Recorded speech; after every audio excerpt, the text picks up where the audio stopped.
वन्दे मातरम् वन्दे मातरम्।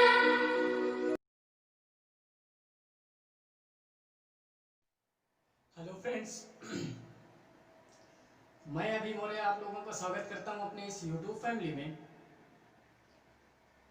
आज हम लोग पढ़ेंगे जो हमारा संविधान था। संविधान का जो टॉपिक मैं पढ़ा रहा था उसमें यार मैंने पढ़ाया था राज्य के नीति निदेशक तत्व के कुछ अनुच्छेद हम लोगों ने उसमें देखे थे।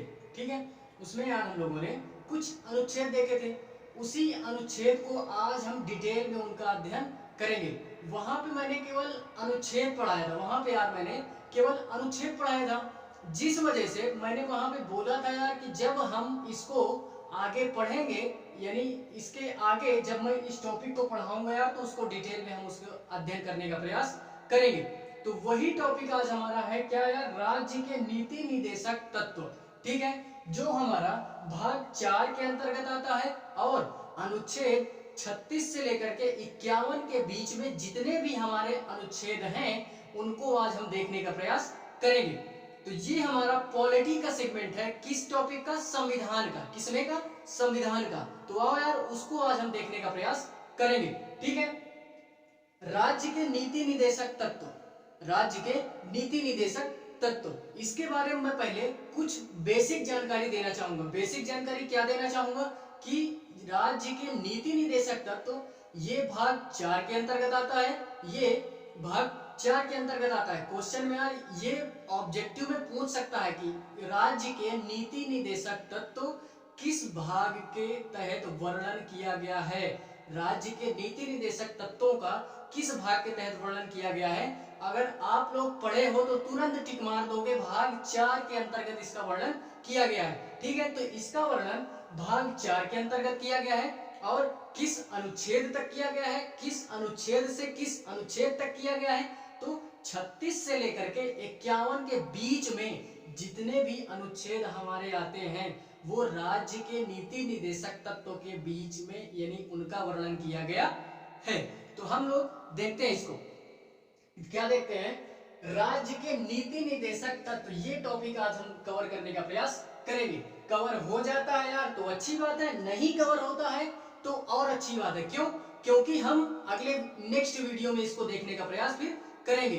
कवर हो जाएगा तो कोई बात नहीं, नहीं होगा तो फिर हम नेक्स्ट वीडियो में इसको एक क्लास और लेंगे, उसको वहां पे कंप्लीट करने का प्रयास करेंगे। ठीक है, तो आओ यार देखते हैं राज्य के नीति निदेशक तत्व। पहले मैंने क्या बताया, ये भाग 4 के अंतर्गत वर्णित है। ये भाग 4 के अंतर्गत वर्णित है, भाग 4 के अंतर्गत दिया गया है। ठीक है, और अनुच्छेद 36 से लेकर के अनुच्छेद 36 से लेकर के 51 के मध्य जितने भी हमारे आर्टिकल आते हैं वो सारे राज्य के नीति निदेशक तत्व के अंतर्गत आते हैं, यानी इनके अंतर्गत राज्य के नीति निदेशक तत्व का महत्व दिया गया है। अब यार राज्य के नीति निदेशक तत्व का मतलब क्या है? राज्य के नीति निदेशक तत्व का मतलब क्या है? तो भैया मैं अपने प्यारे भाइयों को एवं मेरी जो दीदियां हैं उनको मैं ये बोलना चाहूंगा कि राज्य के नीति निदेशक तत्व का मतलब है कि जो हमारी सरकार है उसको कैसे कार्य करना है, यानी उसका सरकार का एक प्रकार से मार्गदर्शन किया गया है। क्या किया गया है? सरकार का एक प्रकार से मार्गदर्शन किया गया है इन अनुच्छेदों के द्वारा। इन अनुच्छेदों के माध्यम से सरकार को एक मार्गदर्शन दिया गया है। ठीक है, कि उसको किस प्रकार से कार्य करना चाहिए। ठीक है, अब हम लोग देखते हैं ये लिया कहां से गया है, किस देश से लिया गया है। ये अपने हमारे यहाँ का नहीं है, ये किस देश से लिया गया है? तो ये आयरलैंड से लिया गया है। कहां से लिया गया है? आयरलैंड से लिया गया है। आप लोग इसको भी याद रखेंगे कि ये राज्य के नीति निदेशक तत्व ये हमारा आयरलैंड से लिया गया है। ठीक है, तो आई होप यार इतनी सारी चीजें आप लोग समझ गए होंगे, इतनी सारी चीजें आप लोग समझ गए होंगे। अब हम लोग देखते हैं राज्य के नीति निदेशक तत्व का आखिर उद्देश्य क्या है, यानी इसको क्यों संविधान में रखा गया, इसको संविधान में क्यों जगह दी गई। तो इसके यार हम लोग दो उद्देश्य पढ़ेंगे। क्या पढ़ेंगे? दो उद्देश्य पढ़ेंगे। इसका हमारा उद्देश्य क्या है? तो इसके हमारे दो उद्देश्य हैं। उद्देश्य हमारे क्या है? लोक कल्याणकारी राज्य की स्थापना करना, लोक कल्याणकारी राज्य की स्थापना करना। और जो दूसरा है हमारा आर्थिक एवं सामाजिक लोकतंत्र की स्थापना करना, आर्थिक एवं सामाजिक लोकतंत्र की स्थापना करना। तो ये दो उद्देश्य आप इसके याद रखेंगे कि राज्य के नीति निर्देशक तत्व के उद्देश्य यार क्या है, यानी किस उद्देश्य से इनको संविधान में जगह दिया गया या महत्व दिया गया। तो इसके दो उद्देश्य आप लोग ये याद रखेंगे कि पहला लोक कल्याणकारी राज्य की स्थापना करना एंड सेकेंड है हमारा आर्थिक एवं सामाजिक लोकतंत्र की स्थापना करना। ठीक है, अब हम लोग देखते हैं यार कि जो हमारे 36 से लेकर के 51 के मध्य जो हमारे आर्टिकल यानी अनुच्छेद दिए गए हैं, उन आर्टिकलों में यानी किस तरह के अनुच्छेदों का वर्णन किया गया है, किस तरह के अनुच्छेदों का वर्णन किया गया है। तो 36 से लेकर के 51 के मध्य राज्य के नीति निर्देशक तत्व का वर्णन हमारा किया गया है। इसके अंतर्गत हमारे 3 तरह के अनुच्छेदों का वर्णन किया गया है, 3 तरह के अनुच्छेदों का वर्णन। अब बोल दो भैया यार कि 3 तरह के कौन कौन से, तो उनको मैं बताना चाहूंगा कि मेरे प्यारे भैया यार कि हमारा जो 3 तरह के अनुच्छेदों का वर्णन किया गया है उनमें से हमारा पहला आता है गांधीवाद विचारधारा एंड समाजवाद विचारधारा एंड उदारवाद विचारधारा। इन तीन यानी 36 से लेके 51 के मध्य में इन 3 तरह के अनुच्छेदों का वर्णन किया गया है, इन 3 तरह के अनुच्छेदों का वर्णन किया गया है। यानी 3 तरह के जो शब्द हैं इन्हीं के विचारों के आधार पर 36 से लेकर के 51 के मध्य हमारा जो वर्णन किया गया है वो राज्य के नीति निर्देशक तत्वों के अंदर किया गया है। गांधीवाद का क्या मतलब है? गांधीवाद का मतलब है गांधीवाद के विचारों से, गांधी जी के विचारों से लेकर के, गांधी जी के विचारों से संबंधित हमारा इसमें वर्णन किया गया है। दूसरा हमारा आता है समाजवाद। समाजवाद का तात्पर्य क्या है? समाजवाद का तात्पर्य यह है कि समाज के विचारों पर आधारित, समाज के विचारों पर आधारित यानी समाज को देखते हुए इन आर्टिकलों में, उस समाजवाद के आधार पर इन आर्टिकलों में अनुच्छेदों का वर्णन किया गया है। अब उदारवाद का मतलब क्या है? उदारवाद से तात्पर्य यह है कि उदारवाद विचारधारा से संबंधित हमारे आर्टिकलों का महत्व इसमें दिया गया है। उदार शब्द का ये मतलब है, उदार शब्द से ये तात्पर्य है कि मतलब कोमल टाइप, इसी तरह का वर्ड कोमल, सॉफ्ट, मतलब आप कुछ भी बोल सकते हैं, लेकिन ये पॉलिटी के सेगमेंट से ये वर्ड आप यूज नहीं करेंगे। ठीक है, पॉलिटी के सेगमेंट से आप लोग ये वर्ड नहीं यूज करेंगे, पॉलिटी के सेगमेंट से आप लोग यही वर्ड यूज करेंगे। क्या? उदारवाद। क्या? उदारवाद। ठीक है, तो आई होप यार इतनी सारी चीजें आप लोग समझ गए होंगे। ठीक है, ये अभी बेसिक है, अभी हम लोग अनुच्छेदों का वर्णन नहीं किए, अभी हम लोगों ने एक भी अनुच्छेदों का वर्णन इसमें नहीं किया है, अभी केवल बेसिक है। नीति निर्देशक तत्व में ये बेसिक चीजें आप लोगों को याद रखनी है। पहला क्या कि भाग 4 के अंतर्गत है, दूसरा 36 से 51 के मध्य है, कहां से लिया गया है? आयरलैंड से लिया गया है। ठीक है, इसका उद्देश्य क्या है? इसका उद्देश्य लोक कल्याणकारी राज्य की स्थापना करना। दूसरा हमारा आर्थिक एवं सामाजिक लोकतंत्र की स्थापना करना। कितने तरह के अनुच्छेदों का वर्णन मिलता है इन राज्य के नीति निर्देशक तत्वों में? तो 3 तरह के, गांधीवाद, समाजवाद एंड उदारवाद। ठीक है, तो अभी तक हम लोगों ने ये सारी चीजें पढ़ी। ठीक है, उसके बाद हम देखते हैं यार, उन सारी चीजों को देखने के बाद हम ये देखते हैं कि राज्य के नीति निर्देशक तत्व का महत्व क्या है। क्या है?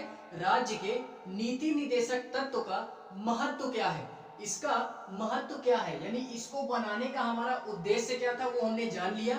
कितने हमारे किस तरह के अनुच्छेदों का वर्णन किया गया है वो भी हमने जान लिया। अब हम लोग ये देखते हैं कि इसकी इंपॉर्टेंस क्या है, यानी इसको इसको बनाने की इंपॉर्टेंस क्या पड़ी थी कि मतलब बनाए। तो फिलहाल में हम लोग यार इसके 2-3 पॉइंट देख लेते हैं। फिलहाल में हम लोग समझने के लिए केवल 2-3 पॉइंट देख लेते हैं। तो देखते हैं यार, पहला हमारा क्या है, पहला हमारा है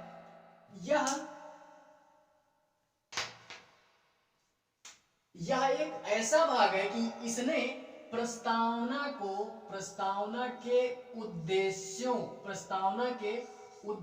को स्थान देने वाला ये एकमात्र भाग है।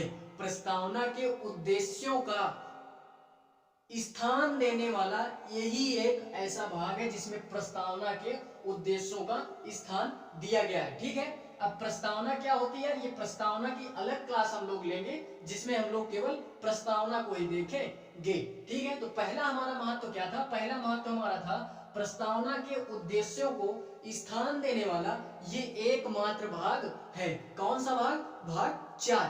ठीक है, भाग 4। उसके बाद सेकंड हमारा आता है सरकार के, यानी सरकार जो कार्य करती है उसका मार्गदर्शन करने का आधार प्राप्त कराता है हमारा कौन, राज्य के नीति निर्देशक तत्व। सरकार को कैसा कार्य करना चाहिए उस प्रकार का मार्गदर्शन कराती है कौन, हमारा राज्य के नीति निर्देशक तत्व। ठीक है, तो दूसरा हमारा महत्व आता है ये कि सरकार के उद्देश्यों का मार्गदर्शन कराता है हमारा कौन, राज्य के नीति निर्देशक तत्व। तीसरा हमारा आता है जनता के, यानी जनता को सरकार के प्रति, यानी जो जनता को सरकार के प्रति, यानी सरकार जो कार्य करती है उसकी जानकारी प्राप्त कराता है हमारा कौन, इंफॉर्मेशन हमारी कौन देता है, राज्य के नीति निर्देशक तत्व। यानी कोई भी व्यक्ति राज्य के नीति निर्देशक तत्व में जितने भी हमारे अनुच्छेद यानी आर्टिकलों का वर्णन किया गया है, कोई भी व्यक्ति अगर उनका अध्ययन करता है तो उसके मन में यानी उसके माइंड में एक खाका तैयार हो जाता है। क्या तैयार हो जाता है, खाका तैयार हो जाता है कि सरकार कितने प्रकार के किस तरह से कार्य करती है, किस तरीके से कार्य करती है, ये एक प्रकार का उसके माइंड में खाका प्रस्तुत हो जाता है। जानकारी प्राप्त करवाता है और उसका मूल्यांकन करने का एक आधार प्राप्त कराता है। मूल्यांकन करने यानी मापने का काम, यानी आप अपने हिसाब से उसको क्या कहें, मूल्यांकन करें उनका कि सरकार किस तरीके का कार्य करती है। यानी इस संविधान में जो नीति निर्देशक तत्व के अंतर्गत सरकार को जिस तरह के मार्गदर्शन का सहारा लेना चाहिए, सरकार उस हिसाब से कार्य कर रही है या नहीं कर रही है, आप उसका मूल्यांकन यहां से कर सकते हैं। इन आर्टिकलों के माध्यम से आप सरकार कौन सा कार्य कर रही है, कौन सा कार्य नहीं कर रही है, किस तरीके का कार्य कर रही है, आप अगर इन सारी चीजों का अध्ययन करेंगे तो आपको इसका क्या करना हो, इसका क्या हो जाएगा यार, एक खाका तैयार हो जाएगा और आप उसका मूल्यांकन आसानी से कर सकते हैं। ठीक है, तो अब हम लोग यार इसके बाद देखते हैं, अब हम लोग आते हैं अपने अनुच्छेदों की ओर। हम अब आते हैं यार अपने, ये देखते हैं हम लोगों ने बेसिक जानकारी जो थी यार उसको हमने ले ली। अब हम लोग देखते हैं इसके अनुच्छेदों के बारे में कि राज्य के नीति निर्देशक तत्व के अंतर्गत किस तरह के अनुच्छेदों का वर्णन किया गया है। तो 35 तक, अनुच्छेद 12 से लेकर के अनुच्छेद 35 तक एंड भाग 3 में जो हमारे मौलिक अधिकार या मूल अधिकार थे उनको हमने देखा। भाग 4 में हम लोग अब देखते हैं राज्य के नीति निर्देशक तत्व, अनुच्छेद 36 से लेकर के 51 तक, अनुच्छेद 36 से लेकर के 51 तक। तो 36 में दिया क्या गया है, 36 में ये दिया गया है मेरे भाई, राज्य की परिभाषा, यानी राज्य की परिभाषा हमारे अनुच्छेद 36 के अंतर्गत दिया गया है। राज्य की परिभाषा हमारे अनुच्छेद 36 के अंतर्गत दिया गया है। इसको आप लोग अगर पढ़े होंगे तो ये हमारा जो राज्य की परिभाषा है ये आर्टिकल 12 के अंतर्गत भी दी गई है। आर्टिकल 12 अगर आप लोग पढ़े होंगे तो उसके अंतर्गत भी राज्य की परिभाषा दी गई है और ये यहाँ पे अनुच्छेद 36 के में भी ये दी गई है, इसकी परिभाषा दी गई है। ठीक है। तो अनुच्छेद 36 में क्या दिया गया है, राज्य की परिभाषा।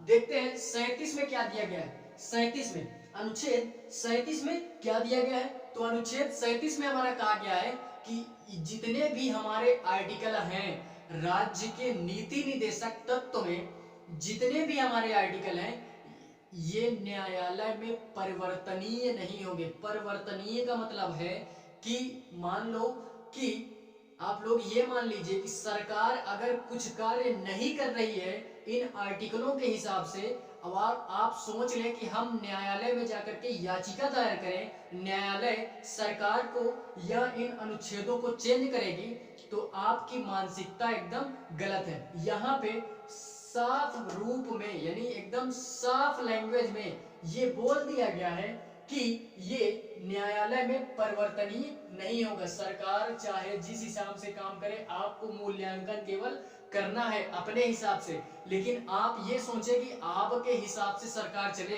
तो भैया यार ऐसा नहीं हो सकता है ना कि सरकार आपके हिसाब से चलेगी। उसको करना जो होगा यार करेगी वही, ठीक है। आप केवल उसका विरोध कर सकते हैं, आप उसका विरोध कर सकते हैं। कैसे, वो भी शांतिपूर्ण रूप से। ये चीज, सारी चीजें हम लोगों ने पढ़ ली है, ठीक है। लेकिन अगर उसका कोई कंक्लूजन निकालना है या नहीं निकालना, ये सरकार के ऊपर ही डिपेंड करता है। आप चाहे जितना उसका विरोध कर लीजिए। अगर अभी मेरे भैया करंट से अपडेट हो गए, अगर आप लोग करंट से अपडेट हो गए, डेली न्यूज़पेपर वगैरह पढ़ते होंगे, तो उसमें ये दिया गया है आजकल क्या है, ये 6 महीने से चल रहा है किसान आंदोलन चल रहा है ना यार। किसान लोग कृषि विधेयक जो सरकार ने लाया है यार, उसमें क्या किया गया है, उसमें उस पर किसान लोग, सारे किसान भाई लोग विरोध कर रहे हैं। विरोध कर रहे हैं कि नहीं कर रहे हैं। तो यार अब वो लोग याचिका दायर कर दे, कह दे कि नहीं यार हमको ऐसा नहीं, ये आपने गलत किया है। गलत तो खैर किया है उन लोगों ने, एमएसपी का प्रावधान नहीं किया गया है, इस वजह से आंदोलन हुआ है। खैर वो बात की बात है, जब हम लोग उसका पढ़ेंगे तो वहां पे हम लोग सारी चीजें डिटेल में उसका अध्ययन करेंगे, ठीक है। तो यहाँ पे पहले ही बोल दिया गया है कि न्यायालय में परिवर्तनीय नहीं है, सरकार को जो करना होगा यार करेगी वही, ठीक है। देख रहे होगे आंदोलन चल रहा है लेकिन निकल कुछ नहीं रहा है, ठीक है। कंक्लूजन कुछ नहीं निकल रहा है, ठीक है। खैर वो बात की बात है यार, हम लोग उसको डिटेल में उसका अध्ययन करेंगे। यानी कृषि के जो भी हमारे 3 ये क्या बोलते हैं अधिनियम आए हैं, इसको हम लोग एक अलग क्लास लेंगे, उनमें हम लोग इन तीनों अधिनियम का डिटेल में अध्ययन करेंगे, डिटेल में उसका अध्ययन करेंगे, ठीक है। तो 37 में क्या दिया गया है, यह न्यायालय में परिवर्तनीय नहीं होगा। 38 में क्या बोल रहा है, 38 में ये बोल रहा है कि सरकार को ऐसा कार्य करना चाहिए कि सारे व्यक्तियों के प्रति, यानी उनको आर्थिक न्याय मिलना चाहिए, सामाजिक न्याय मिलना चाहिए और राजनीतिक न्याय मिलना चाहिए। सारे लोगों के प्रति यानी सभी इंडियंस के प्रति सरकार को ऐसा कार्य करना चाहिए कि सबको सामाजिक रूप से, आर्थिक रूप से और राजनीतिक रूप से न्याय मिलना चाहिए। क्या मिलना चाहिए, न्याय मिलना चाहिए। सरकार को ऐसा कार्य करना चाहिए, ठीक है। उसके बाद देखते हैं अनुच्छेद 39 में क्या बोल रहे हैं।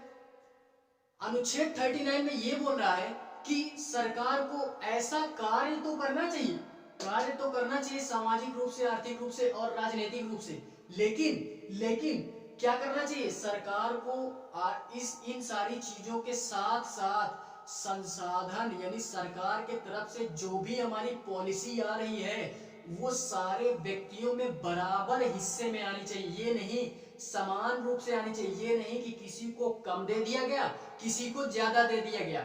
ये हमारे संविधान में अनुच्छेद 39 के तहत ये प्रावधान किया गया है कि सरकार को ऐसा कार्य करना चाहिए, ऐसी पॉलिसी लाना चाहिए कि उसके जो संसाधन हैं, यानी जो सारी चीजें सरकार ला रही है वो सभी व्यक्तियों में समान रूप से क्या हो सके, वितरित हो सके। वो फिर चाहे कोई स्त्री हो या फिर कोई पुरुष हो, ठीक है, वो चाहे स्त्री हो या पुरुष हो, समान रूप से उनका वितरण होना चाहिए और समान रूप से कार्य दिया जाना चाहिए और वेतन दिया जाना चाहिए। ये नहीं कि स्त्री है तो उसको उसके हिसाब का कार्य नहीं दिया जाना चाहिए, यानी यानी मैं क्या बोलूं, यानी एक पुरुष की अपेक्षा स्त्री को कम ना समझा जाए, ठीक है। यानी उसको इसके हिसाब से, यानी पुरुष के हिसाब से स्त्री को कोई असमान रूप का न कार्य दिया जाए न वेतन दिया जाए। पुरुष की अपेक्षा स्त्री को भी उतना, यानी बराबर का महत्व दिया जाना चाहिए, ठीक है, बराबर का महत्व दिया जाना चाहिए। तो अनुच्छेद 39 में हमारा यही बोल रहा है कि संसाधनों का उचित वितरण करना चाहिए सरकार को, चाहे वो स्त्री हो या पुरुष हो, ठीक है, चाहे वो स्त्री हो या पुरुष हो, ठीक। अनुच्छेद 39 का काम, 39 का कहा, आप इसको ए भी बोल सकते हो, ठीक है, फर्स्ट भी बोल सकते हो, जो भी आपकी इच्छा हो आप वो बोल सकते हो, ठीक है। 39 कक्का में क्या बोल रहा है, समान अवसर के आधार पर न्याय मिलना चाहिए हर एक व्यक्ति को, चाहे वो स्त्री हो या पुरुष हो, उसको समान अवसर के हिसाब से उसको न्याय मिलना चाहिए। यानी न्याय उसको कैसा मिलना चाहिए, समान रूप का मिलना चाहिए, चाहे वो स्त्री हो या पुरुष हो। और हाँ, एक बात ये बोलना चाहूंगा कि ये हमारे मूल संविधान में नहीं था, मूल संविधान में नहीं था। मूल संविधान से तात्पर्य मेरा ये है मेरे भैया कि ये जब हमारा संविधान बन करके तैयार हुआ था 26 नवंबर 1949 को, जब ये हमारा बन करके तैयार हुआ, पारित हमारा 26 जनवरी 1950 को किया गया था, लेकिन ये बन करके तैयार कब हुआ, 26 नवंबर 1949 को। तो इसमें तब ये जब बन करके तैयार हुआ था तो ये 39 का अनुच्छेद हमारा नहीं था, इसको बाद में संशोधन किया गया, यानी लाया गया, इसको बाद में जोड़ा गया। और कब जोड़ा गया, तो ये 42वें संविधान संशोधन 1976 को, 42वें संविधान संशोधन 1976 को इसको जोड़ा गया। का 39 का हमारा ये 42वें संविधान संशोधन 1976 को जोड़ा गया, ठीक है। उसके बाद हम लोग देखते हैं अनुच्छेद 40। अनुच्छेद 40 में ये बोल रहा है कि ग्राम स्तर पर पंचायतों की व्यवस्था की जाएगी। पंचायत की व्यवस्था, आज आप लोग देखते होंगे ना, गांव में पंचायतें वगैरह होती है, तो पंचायत वगैरह की व्यवस्था ये हमारी की गई है अनुच्छेद 40 के तहत। लेकिन यहाँ पे एक पॉइंट याद करने वाली बात ये है कि ये अनिवार्य नहीं था, ये हमारा पहले अनिवार्य नहीं था। इसको कब अनिवार्य किया गया, तो इसको 73वें संविधान संशोधन 1993 से इसको अनिवार्य कर दिया कि हर एक गांव में क्या होगी, पंचायत की व्यवस्था की जाएगी। ये अनिवार्य कर दिया गया, पहले ये अनिवार्य नहीं था, यानी इससे पहले ये अनिवार्य नहीं था, ये अनिवार्य नहीं था। इसको 73वें संविधान संशोधन 1973 को अनिवार्य किया गया। तो ठीक है यार, ये 36 से लेकर के 40 तक के हमारे अनुच्छेद आई होप आप लोग याद कर चुके होंगे। अगर याद नहीं हो रहे हैं तो मैं यही कहूंगा, बार बार आप इस वीडियो को शुरू से, यानी फिर से रिमाइंड करके देखो, आपको खुद ब खुद याद हो जाएगा। आपको नोट्स बनाने की जरूरत नहीं पड़ेगी, आपको नोट्स बनाने की जरूरत नहीं पड़ेगी यार, ठीक है। तो आप इसको बार बार रिमाइंड करके देखोगे, मेरी बातों को सुनोगे, तो आपको खुद ब खुद याद हो जाएगा। मुझे जैसे याद है यार, मुझे कैसे याद है, मुझे इसी तरह से याद है, मैंने अच्छे से सारी चीजें पढ़ के रखी है, ठीक है। इसी वजह से मेरे माइंड में सारी चीजें रिमाइंड हो गई। और हाँ, एक बात ये भी बोल दूं, एक बार में कोई भी चीज नहीं आती है। आप लोग सोचो कि एक बार में, एक दिन में कुछ भी उखाड़ लो तो कुछ नहीं उखाड़ सकते हो। एक दिन में ना किसी ने कुछ उखाड़ा है और ना कभी कोई उखाड़ पाएगा, और ना किसी ने कुछ उखाड़ा है एक दिन में, चाहे वो टाटा बिरला अंबानी ही क्यों ना हो, उनको भी मेहनत करनी पड़ी है, ठीक है। रातों रात कोई कुछ नहीं उखाड़ता है, ठीक है। ये संदेश आप लोगों को देना चाहता हूं मैं, मेरे भैया यार, आप लोग सारी चीजें जान गए होंगे, ठीक है। ज्यादा नहीं, 1 साल के लिए मैं ये बोलूंगा, आप लोग 1 साल के लिए दुनिया से संन्यास ले लो, किसी को जानते ही नहीं हो, इस तरह रिएक्ट करोगे किसी को नहीं जानते हो, बस दुनिया चाहे जो बोले आपके बारे में कि ये लड़का घमंडी है या कुछ भी है, व्हाटएवर यार, कोई कुछ भी बोलता है। 1 साल के लिए मैं तो यही बोलूंगा, मेरा सजेशन यही यार कि आप लोग संन्यास ले लो, किसी को नहीं जानते हो, केवल आप ये जानते हो आप अपने को जानो, बस आप अपने काम से मतलब रखो। बाकी यार एक दिन आपको भी बोलने का मौका मिलेगा, ठीक है। आप लोग अभी केवल सबकी बातें सुनो, केवल किसी के ऊपर कुछ रिएक्ट मत करो। किसी को नहीं जानते हो आप, केवल 1 साल के लिए मैं यही बोलूंगा, 1 साल के लिए दुनिया की सारी चीजों को त्याग दो। लाल बत्ती की गाड़ी अगर चाहिए तो दुनिया की सारी चीजों को त्याग दो, मैं तो यही बोलूंगा। क्यों? क्योंकि यार कोई डीएम बनता है ना तो ऐसे नहीं बनता, कुछ ना कुछ त्याग तो करना पड़ेगा। और आप लोग यार जब त्याग ही नहीं कर सकते तो फिर आप सोचो कि आप खुद सोचो कि आपको इतनी बड़ी पोस्ट पे बिठाया जाना चाहिए? हाँ, आपको इतनी बड़ी पोस्ट पे बिठाया जाना चाहिए? नहीं, मैं तो यार यही बोलूंगा, नहीं बिठाया जाना चाहिए। क्यों? यार आप 1 साल के लिए कुछ त्यागने के लिए तैयार ही नहीं हो, किसी भी कार्य को करने के लिए कुछ त्याग नहीं करना पड़ेगा, तो यार फिर कोई भी चीज मिलनी मुश्किल ही नहीं, नामुमकिन है। क्या हो जाएगी यार? नामुमकिन हो जाएगी। क्यों? क्योंकि यार जब ए ग्रेड की नौकरी है, इससे बड़ी कोई नौकरी होती नहीं, इससे बड़ी कोई नौकरी नहीं होती, तो यार यहाँ तक पहुंचने के लिए कुछ ना कुछ मेहनत तो करनी पड़ेगी, कुछ नहीं बहुत मेहनत करनी पड़ेगी, बहुत मेहनत। वो भी 1 साल के लिए यार सारी चीजें त्याग दो आप लोग। मैं तो यही कहूंगा 1 साल के लिए संन्यास ले लो, जो होते हैं ना साधु बाबा टाइप लोग, उस तरह आप हो जाओ, साधु बाबा टाइप लोग आप हो जाओ। एकदम एकांत में रहना, अकेले में रहना, अकेले खुश रहो, ज्यादा बेटर रहोगे, ठीक है। एकांत में रहो आप, किसी से कोई मतलब नहीं। अब हम लोग देखते हैं यार क्या अनुच्छेद 40, अनुच्छेद 40 सॉरी 40 हमने देख लिया, अनुच्छेद 41, अनुच्छेद 41, अनुच्छेद 41 क्या बोल रहा है कि हर एक व्यक्ति को कुछ विशेष दशाओं में कार्य पाने का अधिकार है, यानी काम पाने का अधिकार है। सरकार को काम देना चाहिए कुछ विशेष दशाओं में। विशेष दशाओं का कहने का तात्पर्य क्या है? इसका एग्जाम्पल आप लोग देख सकते हो कि 2020 में कोरोना कब से चल रहा है? कोरोना कब से चल रहा है यार? कोरोना मार्च से क्या न्यूज अगर आप लोग पढ़ते थे, यानी पढ़ते रहे होगे, अगर न्यूज़पेपर आप लोग पढ़ते रहे होगे तो ये अगले साल दिसंबर से ही इसकी न्यूज आनी शुरू हो गई थी। न्यूज़पेपर अगर पढ़ते रहे होगे तो दिसंबर से ही, अगले साल के दिसंबर से ही पेपर में कोरोना का न्यूज देने लगा था। लेकिन जो लॉकडाउन वगैरह हुआ यार, ये मार्च में आकर के हुआ, 22 मार्च को हो गया था, 22 या 25 मार्च को, आई थिंक 25 मार्च को लॉकडाउन वगैरह हुआ था, ठीक है। बाकी न्यूज हमारी पहले से चल रही थी, लेकिन पहले से इतना कोई रिएक्ट ही नहीं किया था। जब मामले बढ़ने लगे यार तो रिएक्ट किया गया। तो यही एक एग्जांपल मैं दे सकता हूं कि कोरोना है जैसे, इसमें देखे होगे सारे व्यक्तियों का रोजगार क्या हो गया? छिन्न भिन्न हो गया। रोजगार के लिए व्यक्ति क्या हो गया यार? मारे मारे फिर रहे हैं। जो भी बाहरी व्यक्ति थे वो सब अपने गांव आ गए। तो इस तरह की दशाओं में कार्य पाने का अधिकार था। लेकिन फिलहाल में लॉकडाउन हो गया, किसी प्रकार का कुछ चीजें नहीं चल रही थी, इस वजह से सरकार ने शायद ये कदम नहीं उठाया। नहीं तो हर एक व्यक्ति को कुछ विशेष दशाओं में काम पाने का अधिकार दिया गया है अनुच्छेद 41 में, अनुच्छेद 41 में, ठीक है। अनुच्छेद 42, अनुच्छेद 42, अनुच्छेद 42 में क्या बोल रहा है? अनुच्छेद 42 में ये बोल रहा है कि काम पाने का अधिकार तो हो गया, अब काम पाने का अधिकार हो गया, अब वो कार्य कैसा होना चाहिए?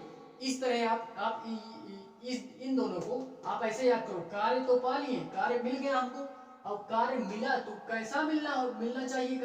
कार्य न्याय संगत होना चाहिए, न्याय संगत होना चाहिए। न्याय संगत से ये तात्पर्य है कि ये नहीं कि 2 नंबर का धंधा आप करने लगो, ठीक है। तो इस तरह का कार्य हमको नहीं करना है। कार्य हमको कैसा होना चाहिए? कार्य एकदम शुद्ध रूप से, यानी प्योरीफायर होना चाहिए। जो काम करना चाहिए यार वो कार्य करो, ये उल्टा सीधा का कार्य का पाने का अधिकार नहीं है, ठीक है।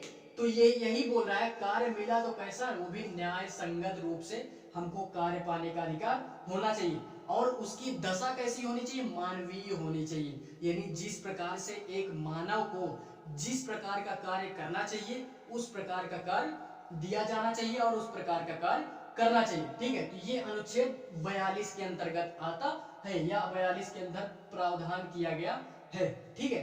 उसके बाद आता है हमारा 43। अब हमको यार यहाँ पे ये देखो कि हमको काम पाने का अधिकार था, यानी हमको कार्य भी मिल गया, और कार्य कैसा मिला, न्याय संगत रूप का कार्य मिला। अब कार्य भी मिल गया, तो यार इसको याद करने का ये ट्रिक है कि थोड़ी बहुत ट्रिक दे देते हैं यार, तो याद हो जाएगा। थोड़ा बहुत ट्रिक ले लो तो याद हो जाएगा, वरना मैं ट्रिक देता नहीं हूँ। क्यों?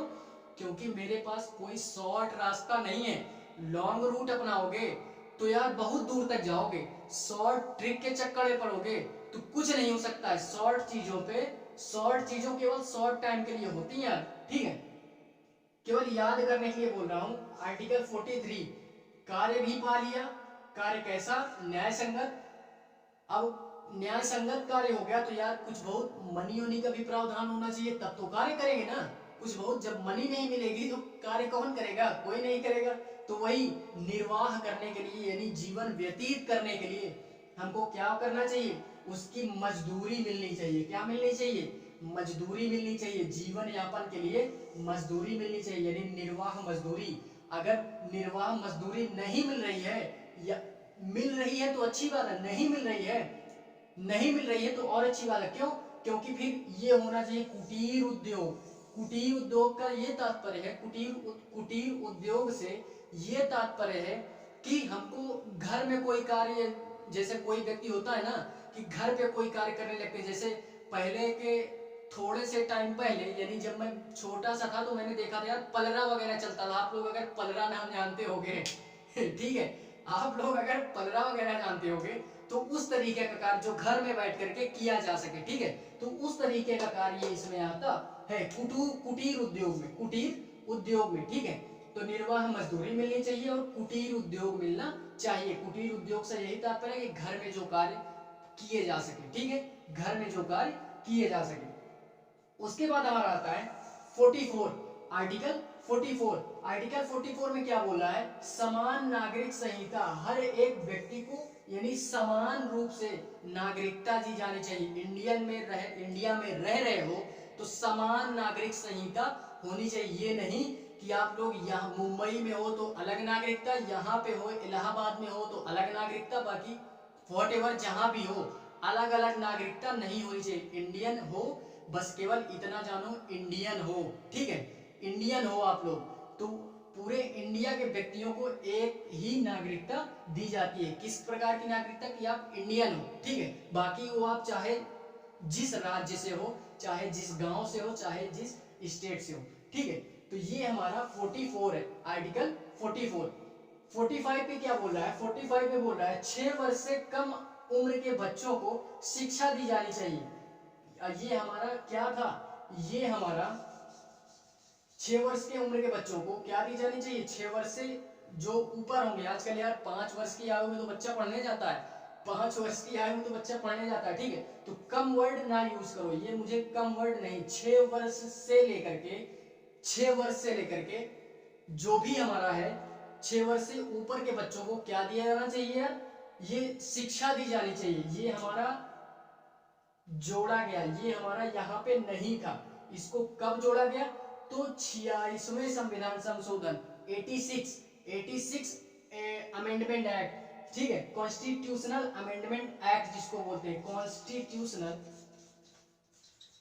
अमेंडमेंट एक्ट यानी संविधान संशोधन, 46वें संविधान संशोधन 2002 में इसको जोड़ा गया, 2002 में जोड़ा गया इसको। ये 45वां अनुच्छेद हमारा 2002 में जोड़ा गया, ठीक है। तो ये इतने आर्टिकल आप लोग यहाँ पे ये याद रखोगे, 41 से लेकर 45 तक ये हो गए, ठीक है। तो आई होप यार ये सारी चीजें आपको समझ में आई। क्या देखते हैं 46 में क्या दिया गया है, अनुसूचित जाति और जनजाति के लिए शिक्षा का प्रावधान सरकार को करना चाहिए। आर्थिक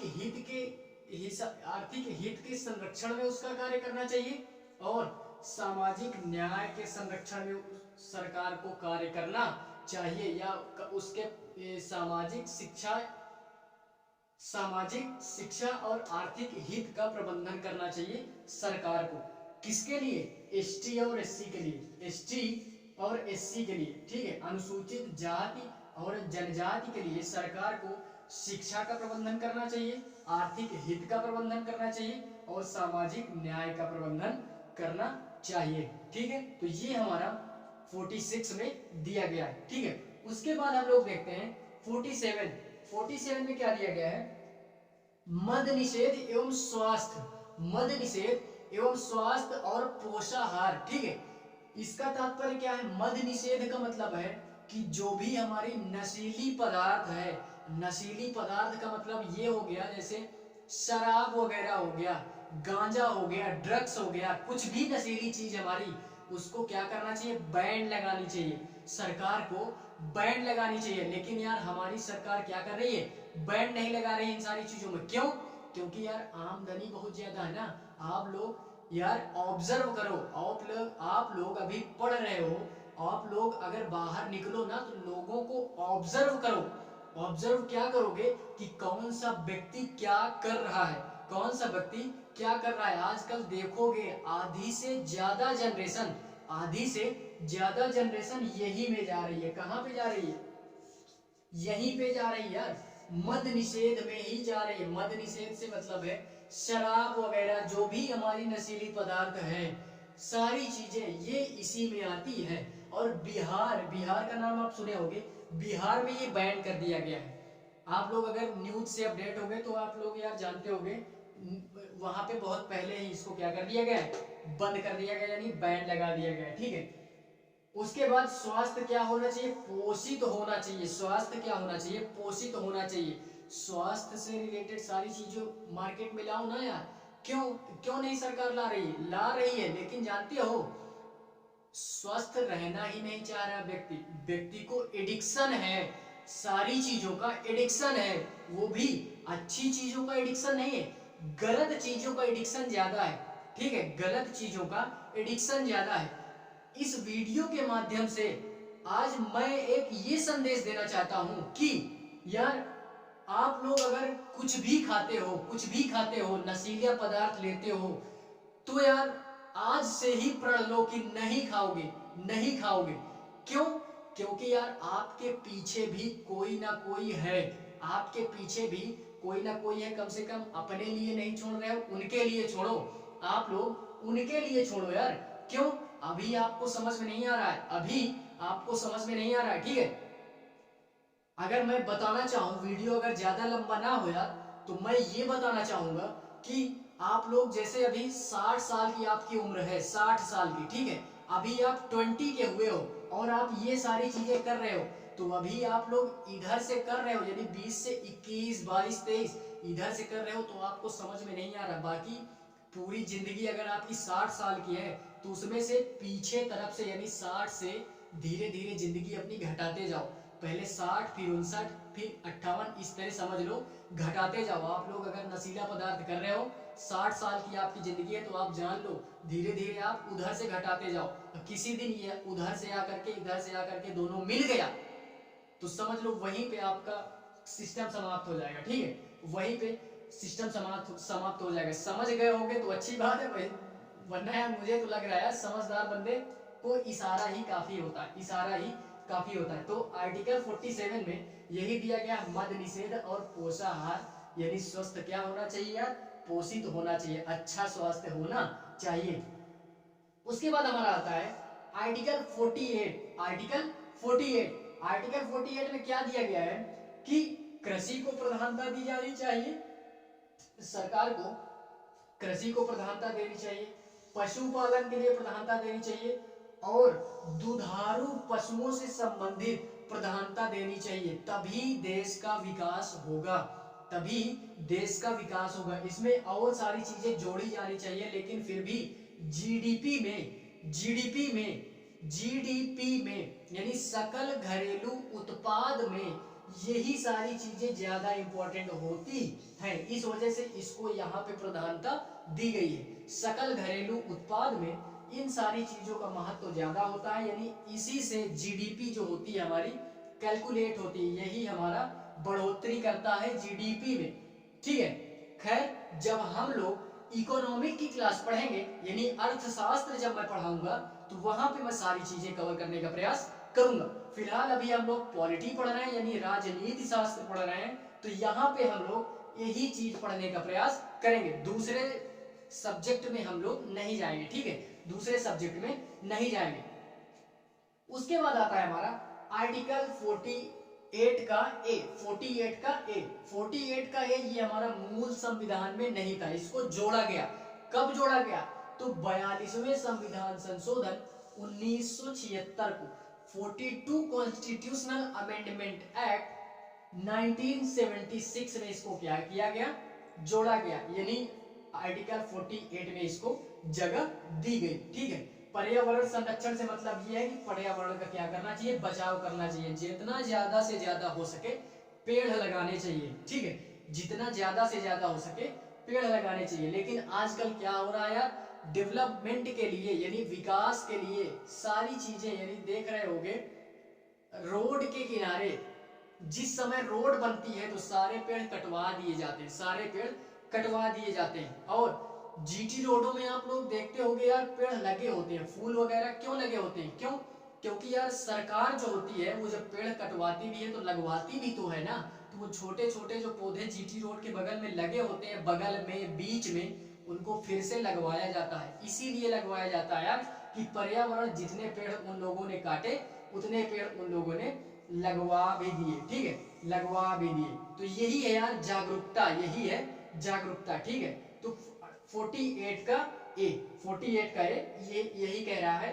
42 कॉन्स्टिट्यूशनल अमेंडमेंट एक्ट 1976 में इसको यहाँ पे स्थान दिया गया, यहाँ पे इसको स्थान दिया गया। उसके बाद देखते हैं 49। उसके बाद क्या देखते हैं? 49 में ये बोल रहा है कि जो भी हमारे प्राचीन स्मारक हैं, प्राचीन स्मारक है, वो भी राष्ट्रीय लेवल यानी नेशनल जो है हमारे, जैसे रेड फोर्ट हो गया, ठीक है, ताजमहल हो गया, कुतुब मीनार हो गया, ठीक है, इस तरह के जो हमारे प्राचीन स्मारक हैं, सरकार को उसको क्या करना चाहिए? उनका प्रबंधन करना चाहिए, उनका संरक्षण करना चाहिए, यानी उनको बचाना चाहिए। ठीक है, क्योंकि यार प्राचीनतम चीजें जितनी ज्यादा से ज्यादा हो सके यार उनको क्या करना चाहिए? उनका संरक्षण करना चाहिए। तो ये आर्टिकल 49 के अंतर्गत दिया गया है। उसके बाद हमारा 50 में आता है आर्टिकल 50। आर्टिकल 50 में ये बोल रहा है कि कार्यपालिका और न्यायपालिका, फिलहाल में जब हम लोग कार्यपालिका पढ़ेंगे, अभी मैंने इसको नहीं पढ़ाया, ना ही इसको पढ़ाया, ठीक है, तो जब हम लोग इन सारे चैप्टरों को पढ़ेंगे तो वहां पे हम लोग डिटेल में इन सारी चीजों का अध्ययन करेंगे। फिलहाल में मैं यहाँ पे ये बताना चाहूंगा कि कार्यपालिका और न्यायपालिका दोनों का पृथकीकरण किया गया, यानी दोनों को अलग अलग किया गया है यहाँ पे। क्यों?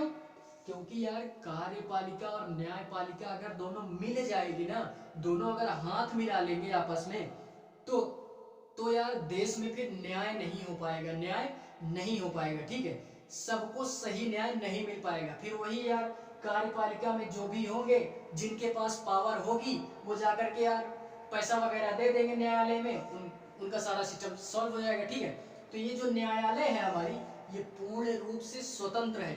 इस पे किसी भी प्रकार का कोई सोर्स नहीं चलता, किसी भी प्रकार का कोई सोर्स नहीं चलता। सुप्रीम कोर्ट वगैरह में अगर एक चीज हो गई, सुप्रीम कोर्ट ने एक बार कुछ भी पारित कर दिया तो उसको मानना पड़ेगा, सभी लोगों को उसको मानना पड़ेगा, फिर वो चाहे कार्यपालिका का ही व्यक्ति क्यों ना हो, कार्यपालिका का ही व्यक्ति क्यों ना हो। ठीक है, दोनों का पृथकीकरण होना चाहिए। फिलहाल में यार जब हम लोग इसकी क्लास लेंगे तो वहां पे हम लोग इन सारी चीजों का डिटेल में अध्ययन करेंगे। ठीक है, उसके बाद हमारा आता है 50 के बाद 51। यहाँ पे मैंने 51 लिख दिया क्योंकि यही एक बच रहा था यार। 51 में ये बोल रहा है कि अंतरराष्ट्रीय शांति सुरक्षा बनानी चाहिए। क्यों? क्योंकि यार सरकार जब इतना सारा कार्य कर देगी तो एक सबसे महत्वपूर्ण कार्य तो बच ही रहा है, क्या? शांति का। ठीक है, शांति का। तो सरकार को क्या करना चाहिए? पूरे देश में उसको क्या करना चाहिए? शांति बना करके रखनी चाहिए, किसी भी प्रकार का कुछ होना नहीं चाहिए। तो शांति का परचम लहराए, वो भी कौन? किस लेवल पे? इंटरनेशनल लेवल पे, यानी अंतरराष्ट्रीय लेवल पे, यानी सारे देशों के साथ उसको शांति बना करके रखनी है, सबके साथ हाथ मिला करके रखना है, ना किसी के साथ शत्रुता करनी है, ना किसी से दोस्ती करनी है। इस तरह की शांति बना करके रखनी है सरकार को। ठीक है, तभी देश में खुशहाली आएगी, शांति आएगी। तो इन सारी चीजों के माध्यम से, इन सारी आर्टिकलों के माध्यम से अगर कुछ भी आपको समझ में आया हो तो प्लीज यार आप लोग कमेंट बॉक्स में कमेंट जरूर करो। समझ में आया है तो कमेंट जरूर करो, ठीक है। आई होप यार ये सारी चीजें आपको, इतनी सारी चीजें समझ में आई होंगी, इतनी सारी चीजें आपको समझ में आई होंगी। ये टॉपिक यहीं पे आज एंड होता है। अगले नेक्स्ट वीडियो में हम लोग किसी दूसरे अध्याय पे हम लोग क्या करेंगे, अपनी चर्चा को कंटिन्यू करेंगे। आज के लिए यार बस इतना ही, मिलते हैं नेक्स्ट वीडियो में, तब तक के लिए धन्यवाद।